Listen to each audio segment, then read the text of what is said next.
up this one because it has a little bit more description. That's what I got about that. So trigger warnings. They've been on the news, and they just heard something. There's just an article yesterday about trigger warnings that I read, and I'm not remembering it. Did anybody see that article that I'm not talking about? It was George Will in the Atlantic talking about trigger warnings and how it's the bane of a campus, and higher education is worse because of it. And oftentimes the story goes, and I'm sure that we're going to talk about this, and this will be a great conversation, but some will say that trigger warnings, oh, we are coddling our adults in college, we are coddling them, and they need to learn how to deal with things. In that effective teaching technology class that I had, that I teach, several years ago, I had a student say, so what is our responsibility as instructors, and where does it end?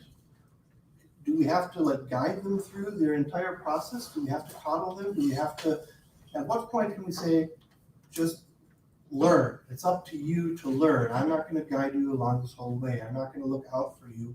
If you are an adult, now do that. Someone says trigger warnings. This is life. Shouldn't have to give you a warning every time you are about to turn a corner about what's going to be on that next block. So that's one side of trigger warnings.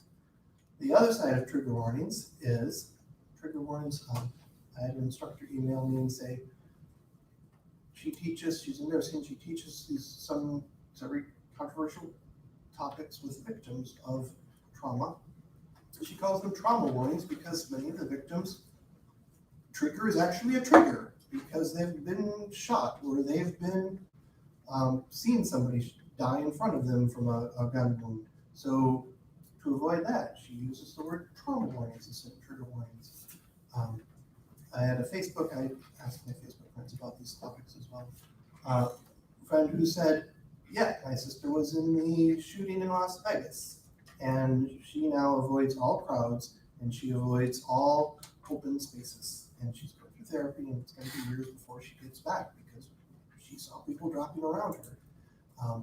This is a thing that if she is going to not shut down completely, she needs a little bit of a warning and a little bit of time to prepare for this. So let's do some introductions around the room. Just have, what do you guys know about trigger warnings? What do you think about trigger warnings? Or what stories have you told about them? Let's not do any judgments yet. But what stories have you heard about trigger warnings and how you have gotten to them, to that story? Anybody want to start?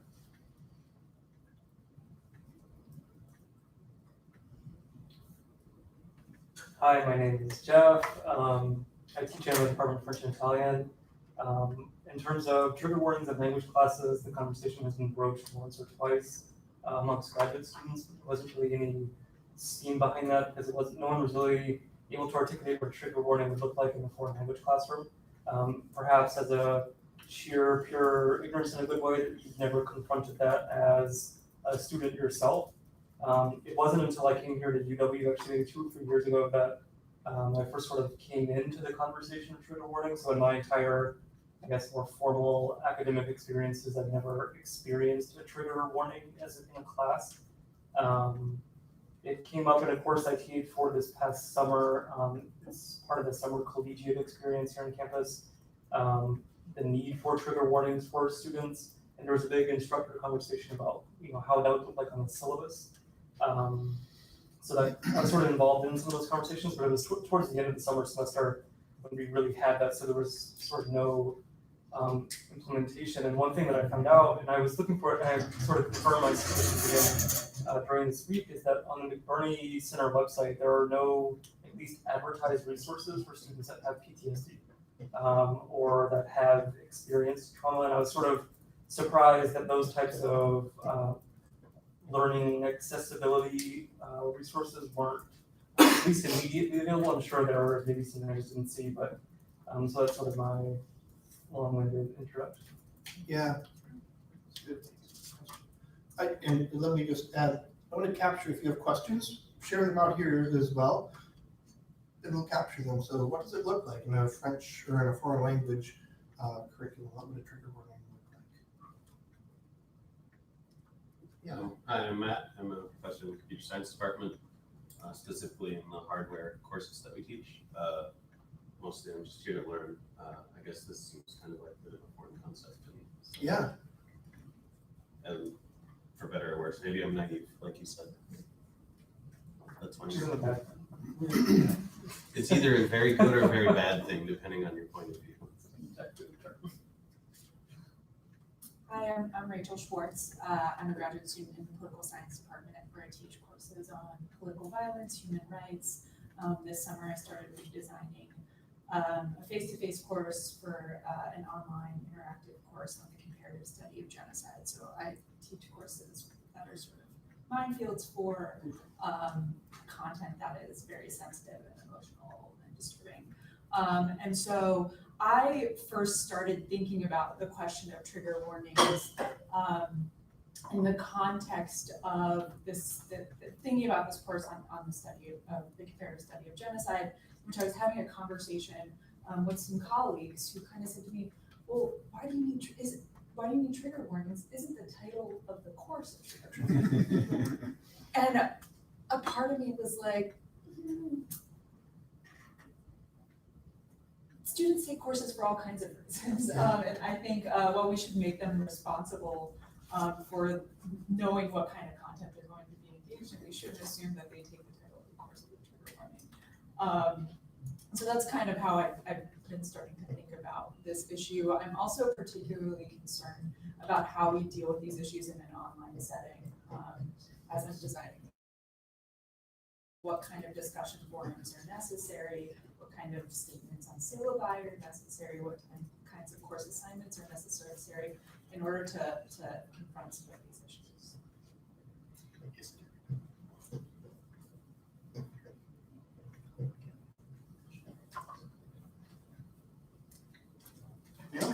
I'm Naomi Salmon. My teaching background is in the English department. I'm a TA there. And in a lot of the literature classes we teach, some of the explicit goals of the arrangement of the syllabus is to invite students to think about really difficult issues of trauma and like racial violence through literature. So that creates some decisions for instructors and especially TAs who don't necessarily have the same philosophy on trigger warnings as their instructors. But the courses that I think most through are my introductory comp courses, where a lot of primarily 18-year-old students are given very free rein to write narratives and argumentative essays on subjects that interest them and give presentations about that. So my struggle is often, as an instructor, how to bring my class into a common understanding of trigger warnings, which I really firmly believe in. Because a lot of times a student will tell a traumatic story because they're processing it and it might trigger someone else's experience of sexual violence or something. Or someone might make a creative connection between the American incarceration system and histories of slavery and not know that by putting a picture of a lynched person, like a color on the board, they might be triggering other students. So trying to create a shared understanding so that students aren't triggering each other. Yeah. One, to get their buy-in, and two, like it's hard for us. How do we get them to do it? And And then I work in the next to John, and I used to work in myself programming. And so I come to this topic in several ways. The first off, there's someone very important in my life who has PTSD, so I'm very aware of how something that would be innocuous to some people can create a very visceral reaction. It's control. So see that in action. Also, I did my undergraduate and my doctorate in Northern Ireland during the peace process in the Troubles, which was a society going through a trauma, and you had to really learn to navigate difficult topics that were very real to people's lives, and society kind of had that, and it was also society experiencing very high rate of mental health So, and then now I'm working with large lecture classes as a consultant, and particularly for the ethnic studies requirement, they navigate some very difficult topics, and in front of a large audience, you know, people, you can be guaranteed that every time that topic comes up, somebody is having a problem. So, in the context of big classes, how do you create a safe space where people can learn to, you know, equally fairly, and where practices have a role?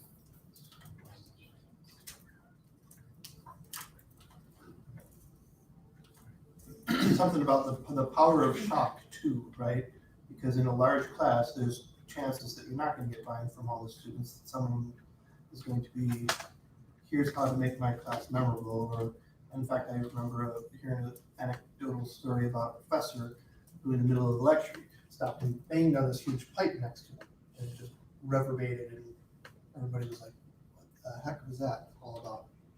But his point was, you're going to remember this, and sure enough, you know, years later, they remembered that session and what happened in that session, not just the pipe, but all of the things around the session. There's something about that shock when you're triggered. It's, you know, that bang was a low-level trauma, I suppose, and or there's a power in shocking people. And I think that this is where a lot of our talk radio people get their notoriety and such. And that's a very lucrative thing to some people to like, oh, I'm going to be well known. And this is how I can stick out as a student in a class. So how do we deal with that?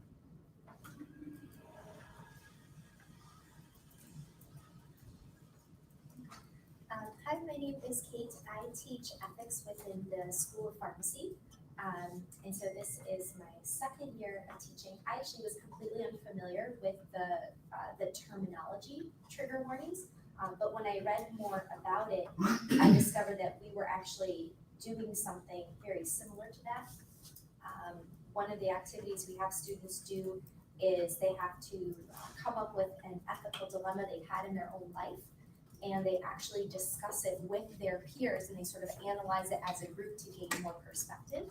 And one of the TAs in my course actually brought up, hey, someone might bring up something that could trigger another student. We don't know what's, like, if I'm talking about an issue of a family member who had addiction and I was conflicted about what to do, that could be a really tough issue for another student in that small group.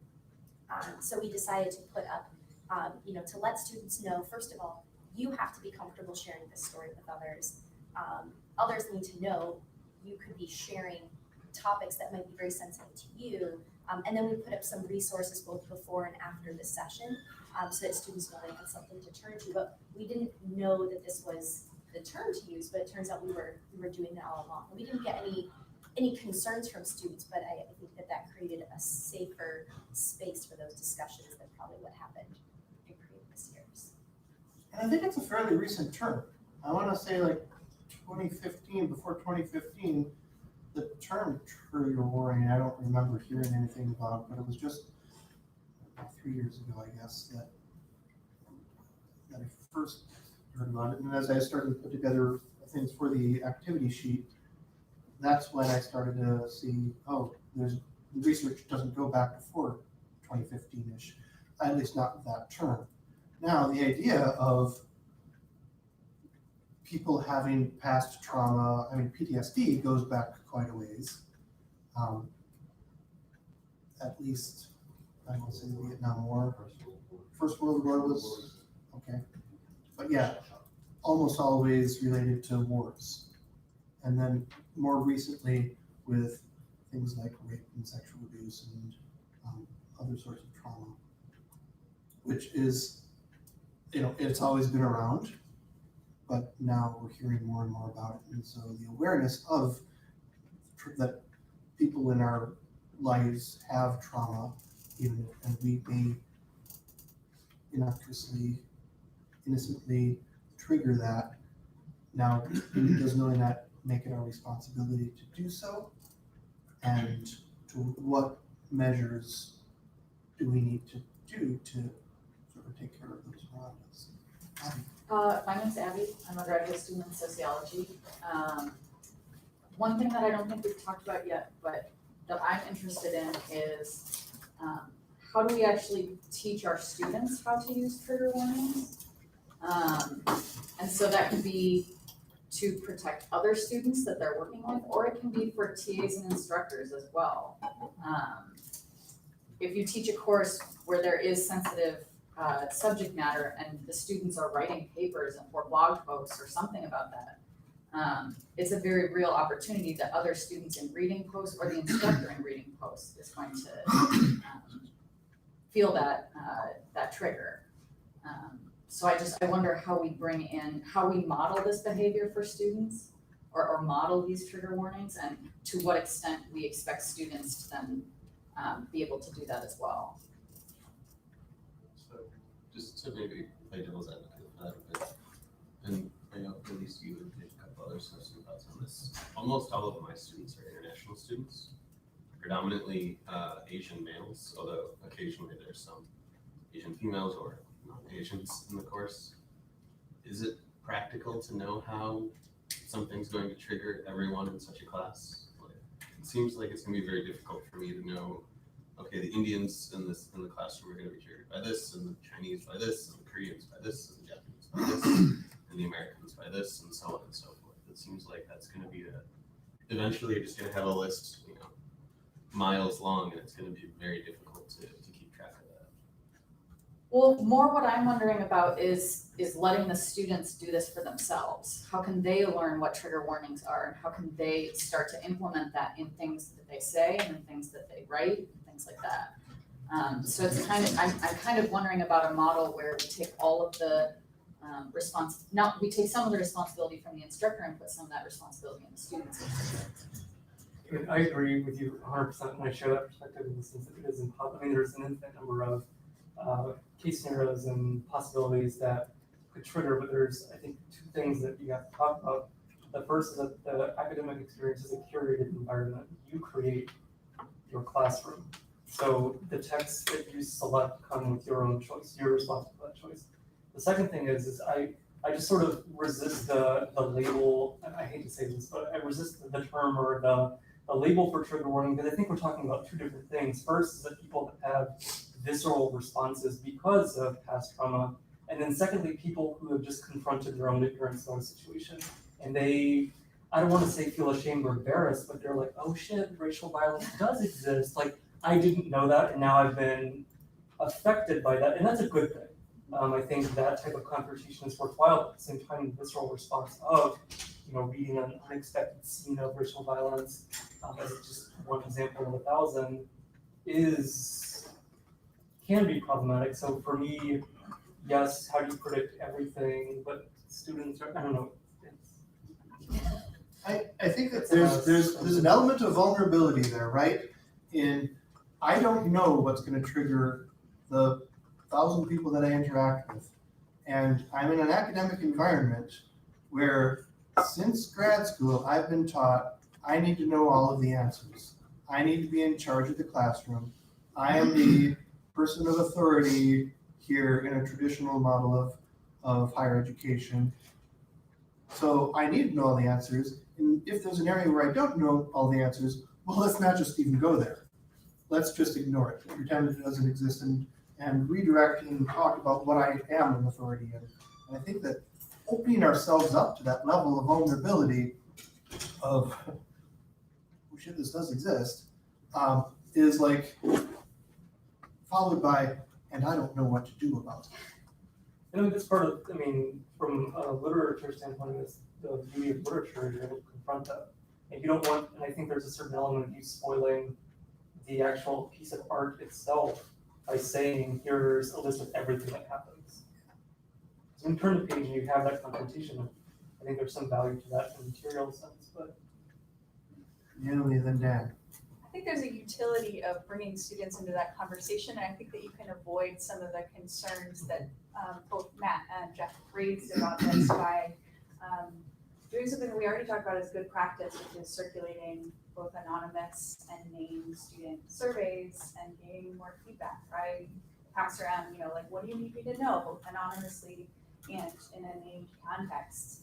And I mentioned to students, although there's like a special field, I say like if that involves trigger warnings, like, let me know in one of these capacities. And there are also ways to create that resource that says like, here's some things you might be aware of in this particular reading. If the student is not especially concerned about their responses, likely they're not gonna read it, like they can opt into that if they, if it is of a concern to them. And like, we can't get our students to read a lot of contextual information anyway, so that, it's a pretty useful need to know opt-in. Is it Matt? Yeah. So, coming to your question, you talked about having to anticipate the trigger warnings for different groups of people and people of different backgrounds. And I think that there's, I mean, that's not possible or practical, and nobody could really do that because you'd have to be an expert on every culture. But at the same time, a trigger, people are triggered as a block. They're not triggered as a national origin or something. That it's something very individual. I think there's a tendency in kind of the wider society to put trigger warning and the kind of reaction that someone would have to something in the same box as being offended or having their values questioned. And those are not the same thing. But people can face differences of opinion or alternate points of view and just be like, oh, come on, but without being triggered. Whereas the trigger of, the example of putting up a picture of a lynching or something, or a picture of a bomb site after, and someone having that kind of, it's a different order of magnitude of the type of reaction that, and it's much more like out of different psychological reaction. And I think that we can't avoid topics to the point of never offending anyone, but at the same time, we have to recognize that there are ways that people will react to certain things which are really intense. And so developing strategies and being explicit about developing strategies for people, how to engage with this early on in the course, so that people know, okay, when this sort of thing comes up, here are some things I can do, and opening a kind of dialogue about that, I think is Rachel.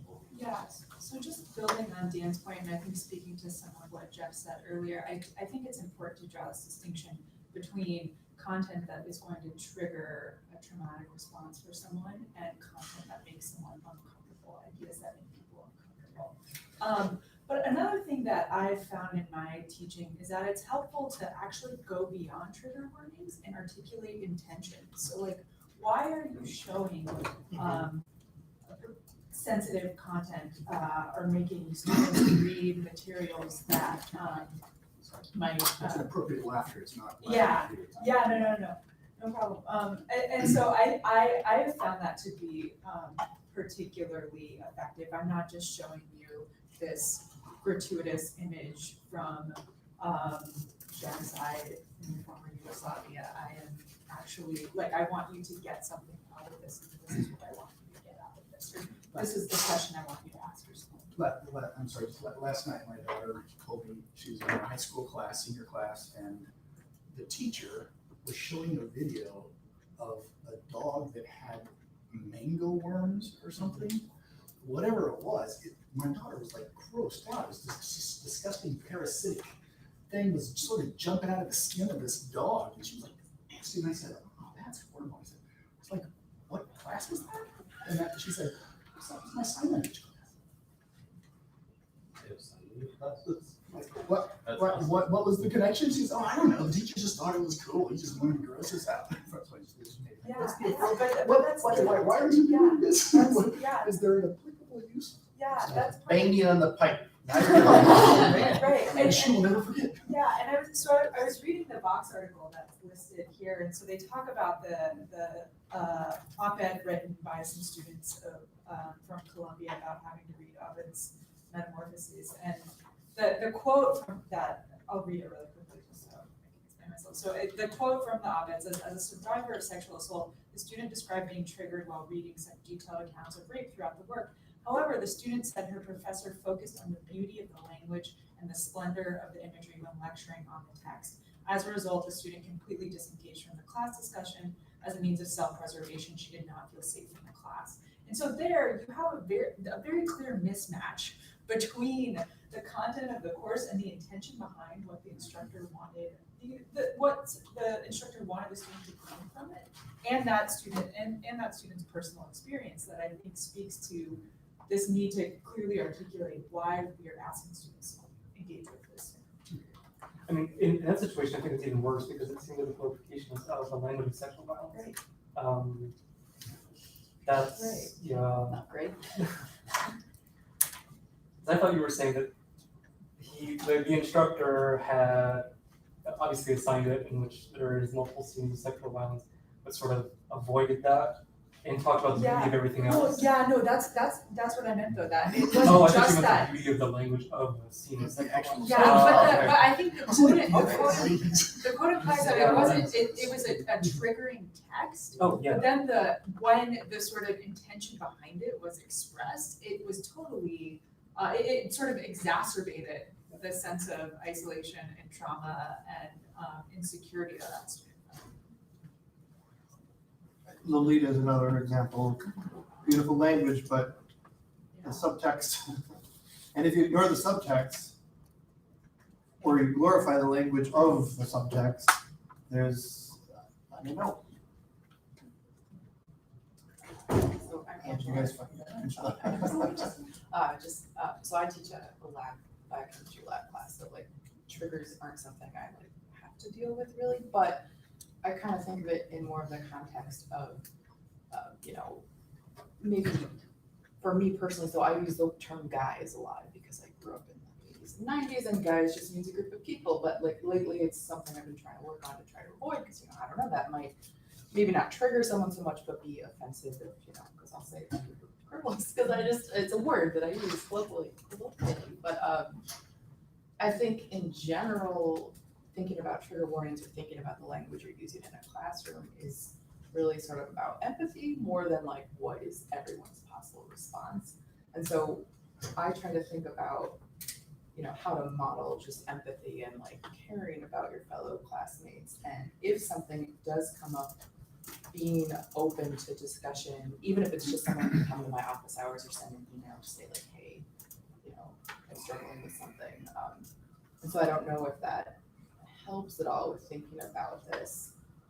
But also I like this idea of intentions and what is it that you're trying, why are you choosing this particular piece? Is it purely shock value or is it, there's a greater point you're trying to make?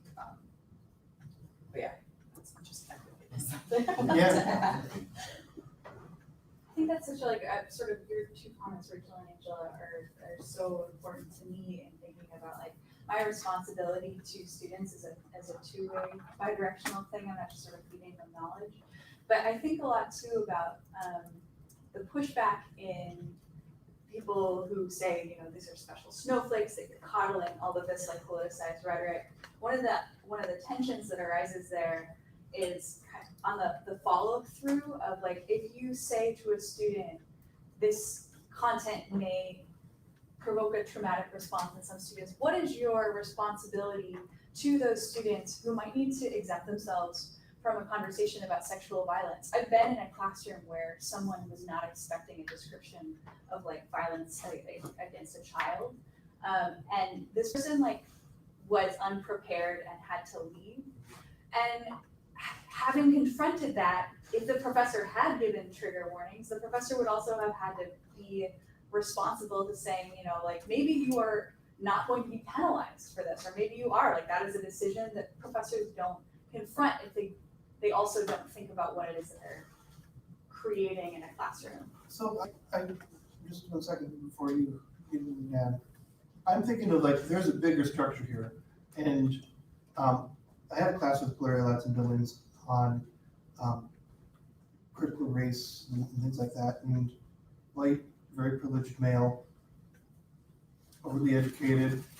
I felt this is a thing that I need to avoid, right? How do I talk about this? If I go in and start talking about it, people are going to be like, from what stance are you talking about this? So my strategy was to just avoid it. And she started saying, all right, so I hear you. And think about the larger theories that we're talking about of double identity and, looked at the theoretical, bigger things that we were talking about in class. And so this is making me think of, well, universal design for learning is one of these examples of a intentional tool that forewarns in some ways about, if we can tell you, the students, what's about to happen, you can come prepared and ready to deal with. You can, steel yourself ahead of time. Take a med if you need, take a buddy if you need, do whatever if you need, and participate in it, if only you knew about it beforehand, right?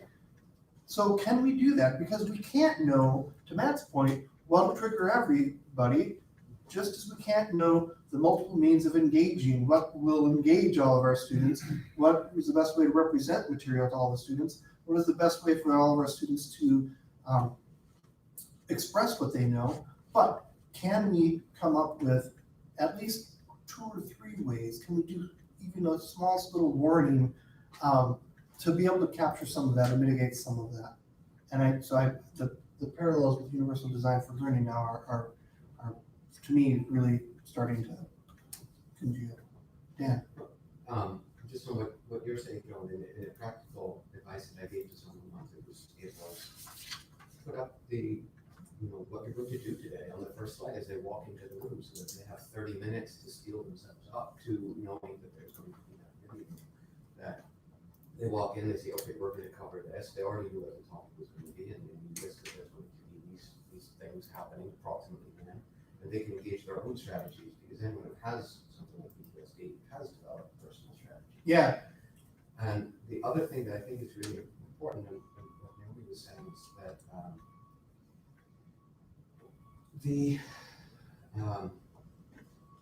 remember what I was trying to say. I don't. Sorry. No, I dropped it. So what does it look like? I've got some examples on the back of this of how to do the trigger warnings. And from at the beginning of the semester, if you are super organized and you know what's going to happen in all of your semester, put it in the syllabus, put it in the course description.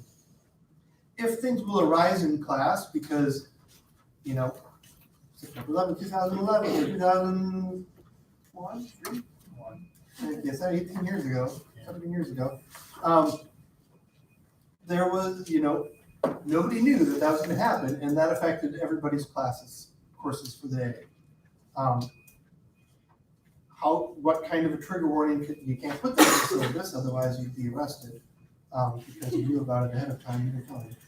But you can say, hey, today, let's take a break, and when we come back, we're going to talk about this and give people 5 minutes to come back, maybe not come back. If they don't come back, that's fine, because obvious trauma producing thing. And you remember what to say. So I was going to say that the part of dealing with this is engaging it with the topic early on and develop it. Being very intentional about opening a conversation about why this is part of the subject you're dealing with, and open a conversation in the student space. Let them talk to each other about ways in which a person can protect themselves, how they can respond, and create kind of a contract with the students so that if a student needs to leave, they know that it's already approved, because it's, we had that conversation earlier in the semester that the teacher said, I'm not going to stop anyone from looking down or leaving the room if there's something on that is threatening to them. And kind of creating the ground rules together about how to engage with difficult subjects so that everybody knows that they're not going to get, that they're not expected to engage in ways that are outside of their comforts. And on the back of the sheet, we've got some examples of strategies for facilitating discussions. And today I started with the number 4, rather than arguing position, start with everyone sharing an experience or story. I just thought of that as we were starting. I can do this. So there's some ideas. And if you guys also, again, if you're not already in our Canvas course, join it and add ideas to this sheet, because it's open for editing. And on the back, there'll be on the bottom, there'll be other strategies and ideas and notes that you can share. So write those down. I will add, fill out some of these questions and reply answers. Angela. Just looking up there, it says bigger points, and again, since I don't deal with it too much on a specific level, I tend to think about it more in the bigger context of society from my limited background knowledge. But I know the pushback is often like, oh, special snowflakes, blah, blah, and I think that is due to like a couple of factors, including, oh, kids these days, which, you know, as I get older, I have that thought more and more, which I feel like I try to push back on myself. Like, no, kids are fine. They're great. They're doing what they're doing. There's problems, but kids have always been trouble. And then there's also the other aspect of, well, you know, personal feelings aren't something we talk about because it's a society that tends to sort of, you got to be strong, independent, and just push through. And I think as society's kind of changing, we're listening to more voices, you know, people of color, people with different experiences. I think it's really great that teachers try to sort of work on that and just push back and like, no, this is okay for people to have feelings and to maybe not get, we're not psychiatrists, but we can at least address that they exist. And then the last thing about it was that, it's another thing, I'm pulling it down now.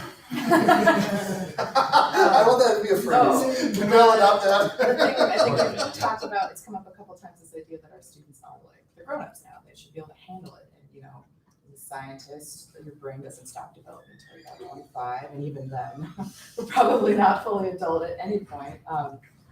And I think, you know, especially if you're dealing with like freshmen and sophomores, even seniors, they're not that far away from living at home with their parents. We don't know their circumstances, maybe they still do live at home and they're not really, you know, I was one who moved out early and had to do my own laundry and, you know, that kind of stuff, but people come from different experiences, whether it's just how you grew up or, you know, having a traumatic experience. And so I don't want to be overly coddly because, you know, you want to help them be grown-ups, but I think it's okay to check in and say, hey, you know, I noticed you were unhappy today. Do you need to talk about it? Or, you know, I can send you a resource if there's something you're struggling with. And if someone's absent or late, you know, don't just assume they're blowing out of your class. Like maybe there's something going on. So I think all these bigger points go together into just thinking about what it is. You're, you know, putting yourself in your students' shoes, asking them to put themselves in each other's shoes a little bit. It's that Wisconsin experience theme of empathy and humility. That being said, I want to kind of back to what you said, Rachel, about your design intentions for the online portion of the class. And I think for me, I'm just thinking about like online bullying, Facebook, that type of, you know, war zone that is, you know, online everything.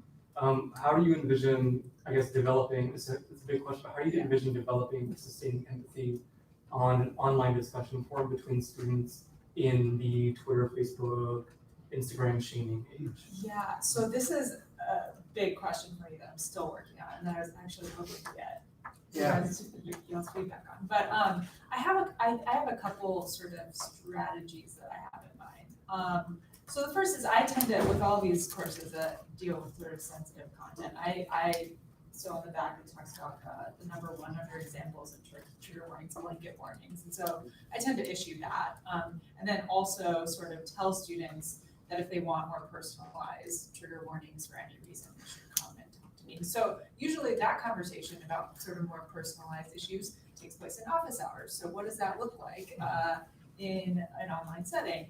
An email, which maybe will also effectively get at the issue, perhaps not. It's not terribly clear. Another thing that I have thought about is, so the course as it's designed is going to have a sort of discussion forum for students to post questions about readings, about more sort of substantive content oriented. But I've also been toying with the idea of setting up another discussion forum so students can express feelings, essentially. But this question of the sort of online bullying age, what that, how that might affect sort of the discussion and engagement that goes on in that type of an online forum. Because the thing that I think for just comes to mind is at the UW, the harassment and bias incident policy. I mean, I think that's fantastic, yes. I'm just wondering whether or not students are going to censor themselves on these forums and not really express themselves to have those, for them, I think, moments of confrontation where they need to realize that they aren't empathetic individuals, or, and I hate to say, I'm trying to make everyone feel like they're jerks, but like, I just wonder if that discussion forum is really let them explore themselves. Yeah. Because it is a curated Yes. watchdog Absolutely. kind of. One of the strategies that I remember in grad school curriculum instruction talking about controversial topics was to move it to a different planet. Say, instead of the US and Russia, say, planet blah blah and planet Bleebly are having discussions about whatever. And sort of, you can talk about environmental damage and other things. And because it's not tied to a current Earth topic that the students may have very strong feelings on, they can sort of remove themselves and look more objectively at some of these things. And so this is now making me think, I have this discussion strategy where it will read a controversial topic and I will say, okay, you're the author advocate, no matter what you have to respond to it, bring in 2 more sources of information, but agree with the author. That's your role. Whether you agree or disagree, it doesn't matter. You have to play this part. You're the devil's advocate. Whatever the author says, 2 things against it. Angela, you're the mediator. You've got to find the common ground. Now that's your job, is to find the common ground, find that third way. Naomi, you're the troll. Now, we know that Naomi's a very nice person. She's not a troll, but for this assignment, she has to put on the troll mask and play the troll. I think that that's on the edge of dangerous. I don't know if it's too dangerous or not to have that troll person, because You gotta define. troll person, what you right, want. right. You can't be mean, Yeah. and you won't want to be mean, but you'll want to attack the ideas. Right. But my hope for this is, how do we build civil discourse with people that strongly oppose us, both in an intelligent manner, but also in what we're dealing with more and more in online spaces, with the trolls, with people who are just being mean, for the sake of being mean. Can we get better at this through this sort of assignment? And then next week, everybody rotates, so everybody gets a chance, 4 times to play all 4 different roles. Everybody gets a chance to be the troll, which is, can be kind of fun, but is also, maybe, I don't know. Is that too dangerous? Yes. The short answer, I promise. I think what you just described is a really interesting way to engage with a topic where there's differences of opinion and different perspectives, but I don't think it's a safe space when we're talking about Trauma. actual trauma. I think you're I right. don't think if Planet B is like and you're talking about rape. And genocide, yeah. But, and so having that padding around the topic may allow people to engage more with it, but we still have to consider what are the actual strategies for dealing with the deep-seated trauma and material that we. I'm thinking of that Texas case a couple weeks ago where it was slavery, pros and cons, where the high school student had them, the students do that, right? And I was, okay, you could play that role, but is it it's a very good point of some topics, controversial topics, some controversial topics, yes, other controversial topics, no. Abby. Just sort of what I keep coming back to is like, it doesn't seem like it takes that much effort to do this easy level of trigger warning, and like, what is the harm in doing I that? mean, think of HBO, right? Mhm. We're all used to it. This Right. contains violence, nudity, whatever. It's not- So it seems to me like a matter of degrees of like how involved you'd like to be in this, but it doesn't, to me, the very like simple, like putting something in your syllabus at the beginning of your class seems like a really low stakes thing. And so I'm in the Delta course on inclusive teaching, and we just talked about like curb cuts, the little ramps at the end of curbs that help people in power chairs or wheelchairs or on crutches, and how it helps a certain group of people. Other people don't notice it. That if they wouldn't need it, they still don't notice it. And this kind of seems similar to me. Yeah. That there are gonna be students who see that and go, oh, I don't care. But there are students who will appreciate that, and I think that's huge. That's universal design. Same thing as elevators, right? We don't need to take the elevators, but that's just part of, unless we're in Van Nuys.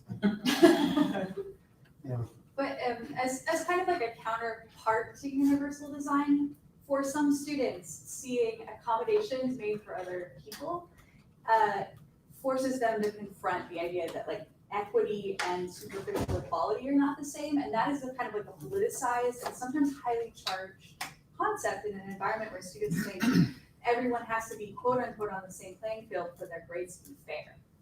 oh, yeah. So Equity versus equity, yeah. So like how, and I love the idea of like having these conversations early in your class about this class, discusses these like sensitive topics and people have different experiences of that. And one of the functions of that is also to bring up the issue of like in this class, equity does not equal equality in the way that you might think, which that can be a can of worms. Like, so making more space for that than you anticipate, it might be not neutral. Well, this is the argument against it, right? I've got 14 weeks only, and I've got to cover all of this stuff. I don't have room to open up that can of worms because that's going to wipe out 3 of my weeks of material. Let's leave it out of the classroom. They can deal with that at home. How do we deal with this supposed cult of fragility where we can't talk about things? What's that? 400 words in each direction. There you go. If you weren't there, you don't know what you're talking about. Or do we? Can we just weather it and let it, go away like a storm or rainfall, and we just keep on doing what we. Political correctness in the 90s. It's like now this reaction, the counter reaction to it. I never heard the word snowflake until a few months ago. It took me a while to figure out what it meant, but once I got the idea that, oh, that was the same thing as in the 80s and the 90s, and actually in the 40s and 30s. Yeah. None. People who he's writing his Well, and he writes for reaction. I mean, he's excellent at what he does because he gets people to read and he gets to be projected on screens and discussions. So, I mean, he's very good at what he does. And, it's always interesting to hear pundits say, oh, well, I mean, that's my role, my job. That's my job. Not really my job.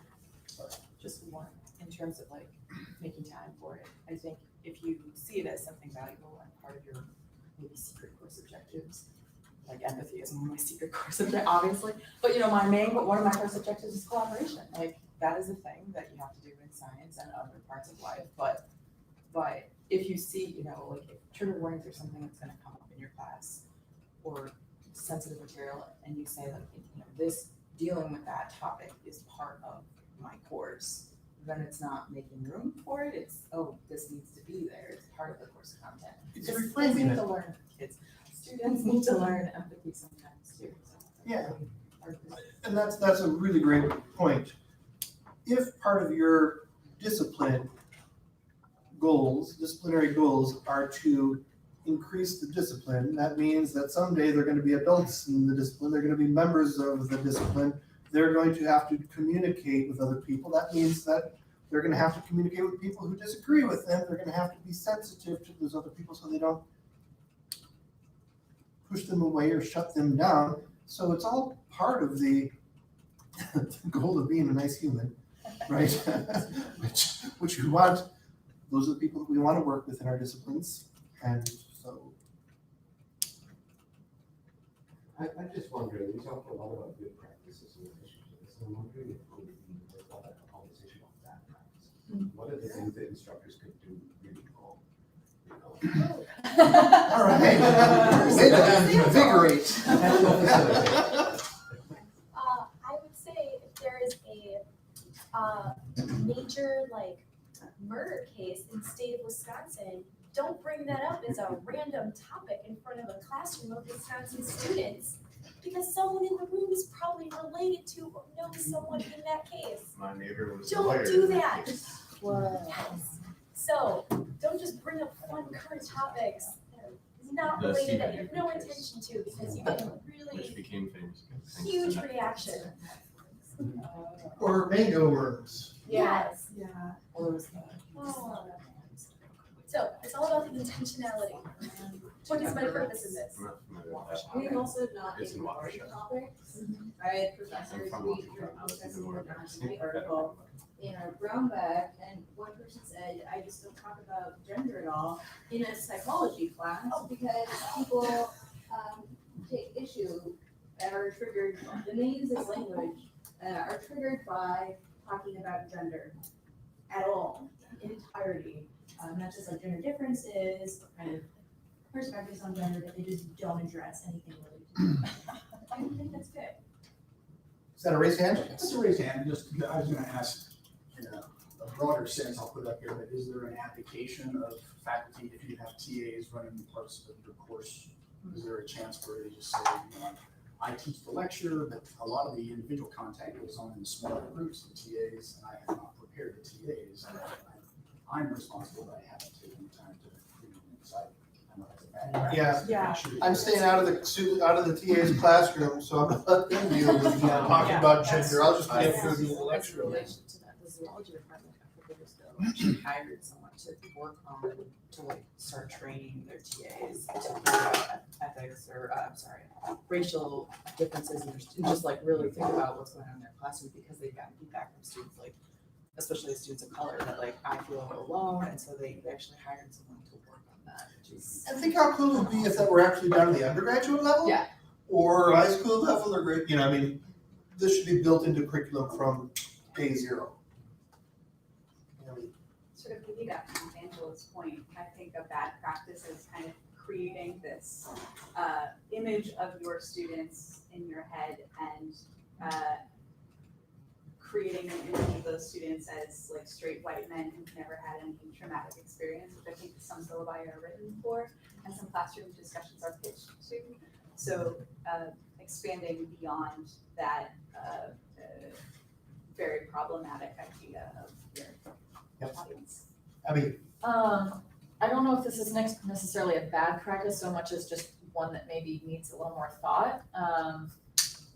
Finding a way to incorporate trigger warnings without outing students as trauma survivors.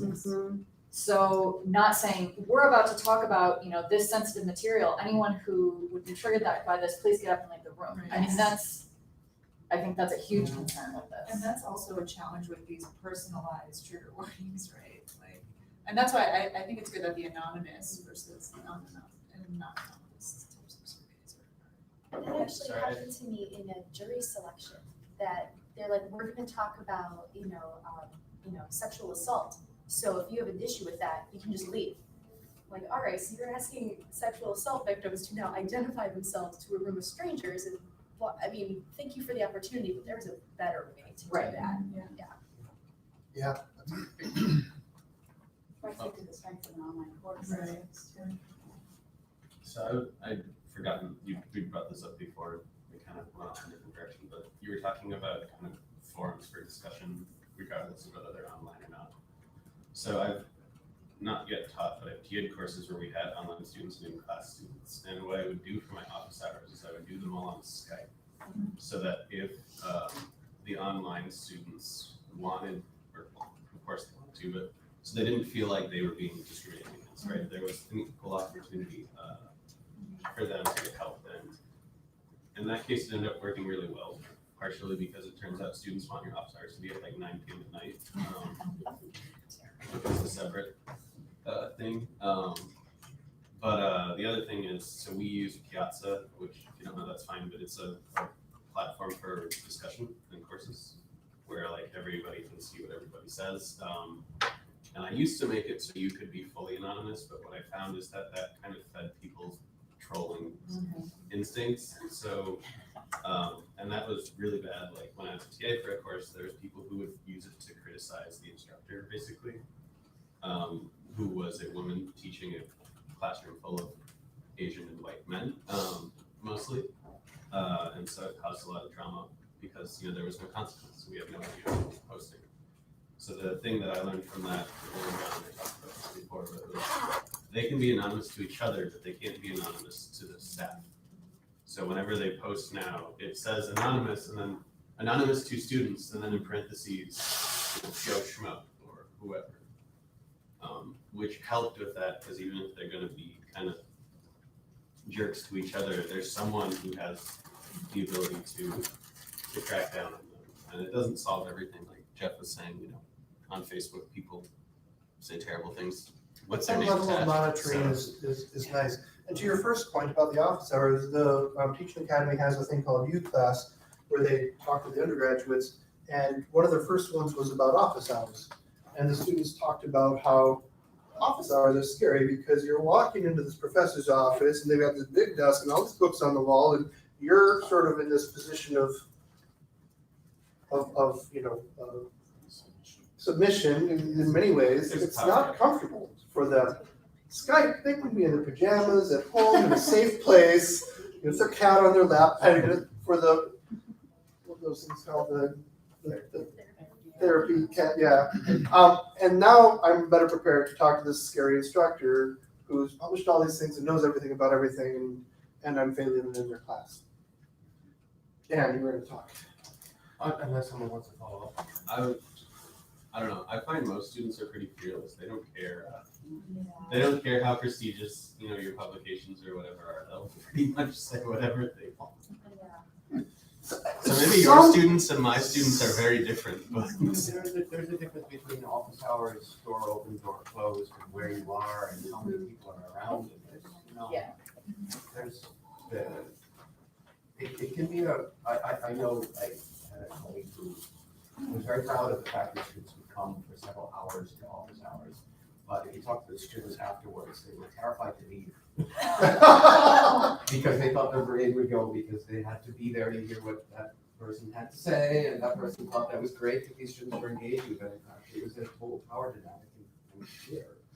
Another suggestion was to have office hours in the classroom, because again, they're more comfortable with that space where it's a group space, so there's multiple people there. I do know a professor who has office hours at a bar, actually, Yeah. for this reason, but it caused problems because there's Muslim students in the class. So. Coffee shops. Well, in my, All those, the open door. Yeah. I had a logic professor, I went up to his office, this was years ago, obviously, and he said, white, red, or rosé, and he offered me a glass of wine, and he had 3 boxes of wine on his file cabinet. So, in his office, those were the days, right? And then we had a cigar together. Time for one with that happen? Yes. The one that I think is can really be problematic is the microphone, the control of microphones, particularly in a large class setting, and the tendency to want to get interaction from students, and the random mic in the face is the one that most of, that's a trauma. So unto law itself, school even is if- famous for this, right? Yeah. We'll just call on people. And as a result, there's a certain type of people who are attracted to and who maintain and are successful in class, and there are other people who are not successful, who are great, brilliant people, but because they can't deal with that, you're pushing them out of the classroom. Centering the discussion in student to student and giving them multiple topics to talk about so that they can hold the trickiest one to talk about more generally. And an online space as well as a face-to-face space to be able to communicate. Without, what do you think? All right, we solved this, right? We're all good? I'm kind of a troll from now on in people's minds. Thanks, Matt. Yes, right. I don't know. I think Dan. Just this week, next week will be, okay. Thank you guys all for coming, please, come again, next week again, we've got case studies and quizzing. Please fill out our little green sheets and tell us how we did. And if you have any ideas on other ways for us to have this format, this is still new, we're still sort of playing around with this idea, so add them down under the, under comments. Thanks a lot. Matt? Very quick question. So is there and maybe the answer is no, but is there a separate one of these where we talk about kind kind of the other half of warning signs, such as like spotting students who are struggling or might be having a hard time? Oh, that's a good question. No, it's not. But on the bottom of your sheet, say topic, identifying, finding, in some ways, we talked a little bit about this last week in the learning analytics thing. But I think there's more that we can talk about. Oh, and yes, thank you. Please drop this off at the table or on the way out. Dan. I just want to say that, and no disrespect to all the STEM colleagues here, that this was the active teaching hub that had the largest number of people from languages, social sciences, and humanities, and I wonder if I were here, you might pick up some topics that might attract you back to your conversation. Oh, yeah. As a literature person,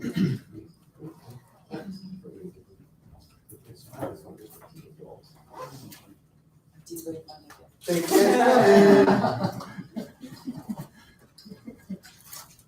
So it is a order the students. So if I were to students. Gotcha.